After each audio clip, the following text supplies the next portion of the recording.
No, నేనేం misbehave చేయలేదు. తనే నన్ను చేయి పట్టుకొని వదిలొద్దని కమిట్ చేయించింది. మేడం, తను అబద్ధం చెప్తున్నాడు. తన గురించి ఇంట్రొడక్షన్ చేసుకోమని అడిగితే అవన్నీ తర్వాత నిన్ను చూస్తుంటే నరాలు జివ్వున లాగేస్తున్నాయంటూ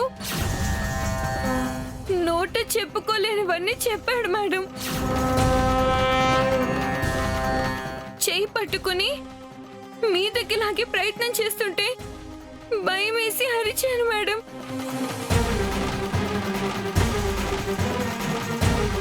రేయ్, నీకు అసలు బుద్ధుందా? పెళ్లి చూపులకొచ్చి ఇంత వర్స్ట్గా బిహేవ్ చేసావంటే ఇంకా పెళ్ళయ్యాక భార్యను ఏం చేస్తావో? పెద్ద సైకోగాడ్లో ఉన్నావే. నేను అలా చేయలేదండి. తను చెప్పేదేది నిజం కాదు.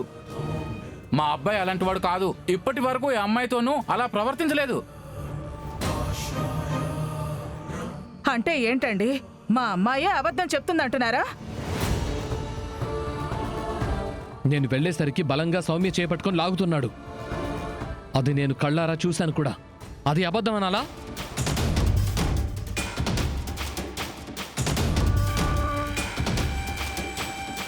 పేరయ్య గారు, అబ్బాయి మంచివాడని మీరు గొప్పగా చెప్తే ఎవ్వరూ లేని అమ్మాయి జీవితం బాగుంటుందని ఆలోచించాను. వాడు కరెక్ట్ కాదని అర్థమైపోయింది. దయచేసి వీళ్ళని పంపించేసేయండి. మేడం ప్లీజ్, తను చెప్పేదంతా అబద్ధం. రై, వెళ్ళరా ఇక్కడి నుంచి. వెళ్ళండి. వెళ్ళండి.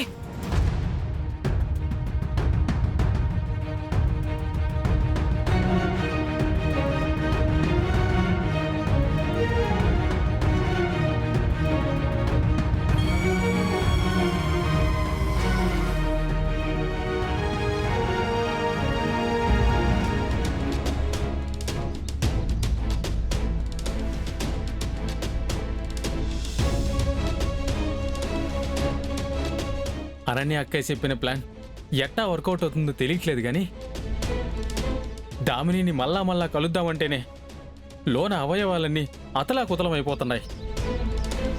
ధైర్యం చేసి దామిని ఇక్కడికి రమ్మని పిలుచున్నాను. వస్తాదో రాదో కూడా అర్థమై సావట్లేదు.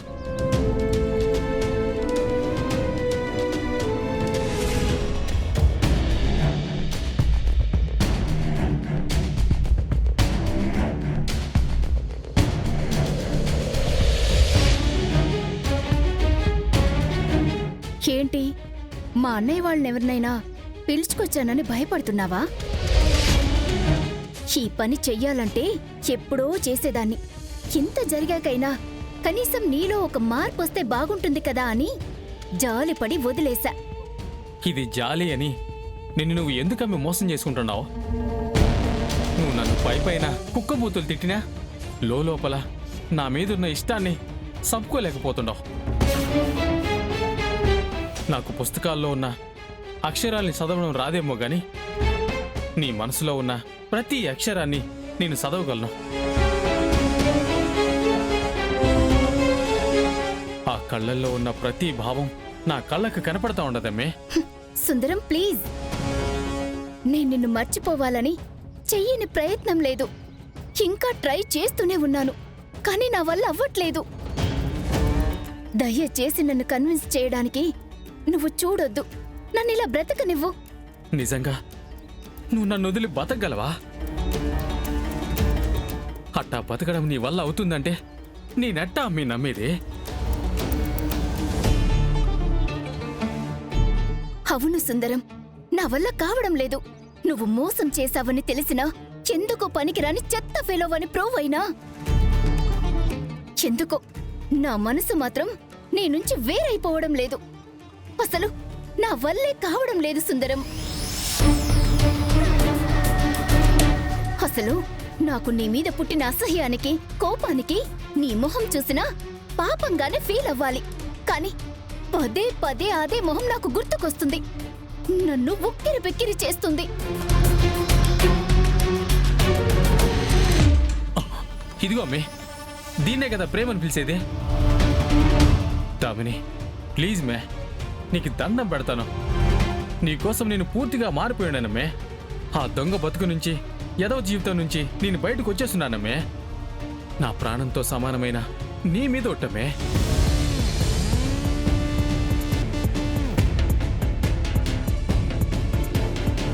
అప్పుడున్న సుందరం వేరు, ఇప్పుడున్న సుందరం వేరు.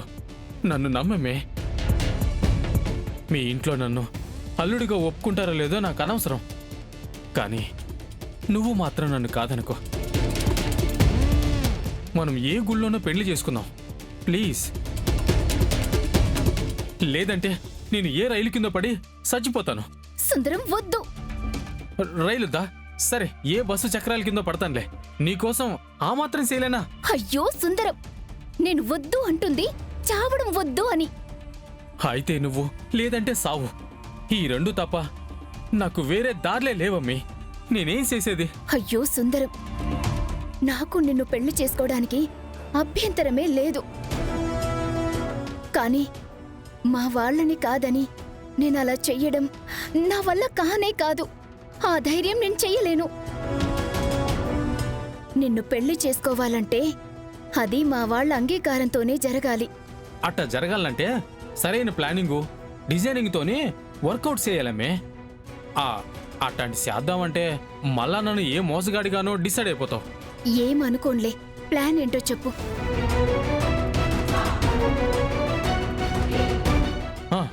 నువ్వు ప్రెగ్నెంట్ అని ఇంట్లో చెప్పు.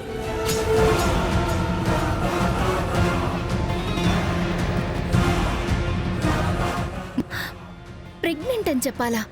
అవునమ్మే. అలా చెప్తే ఇంకేమైనా ఉందా? మా ఇల్లు అల్లకల్లోలమైపోతుంది. ఆ తర్వాత అయ్యేది మన పెళ్ళేనమ్మే. పిల్ల కడుపుతో ఉండదంటే ఆ టైంలో ఆవేశానికి లోనైనా తర్వాత ఆలోచిస్తారు. అమ్మి జీవితమే ముఖ్యమని రాజీకొచ్చి పెళ్లి చేస్తారు. ఇది శానా ట్రెండింగ్ స్క్రీన్ ప్లే అమ్మే. ఖచ్చితంగా పని అవుతుంది.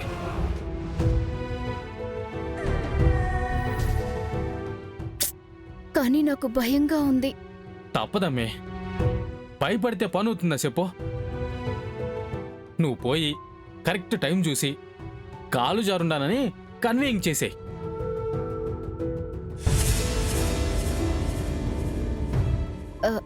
సరే సుందరం, నీకోసం ధైర్యం చేస్తాను. బాయ్.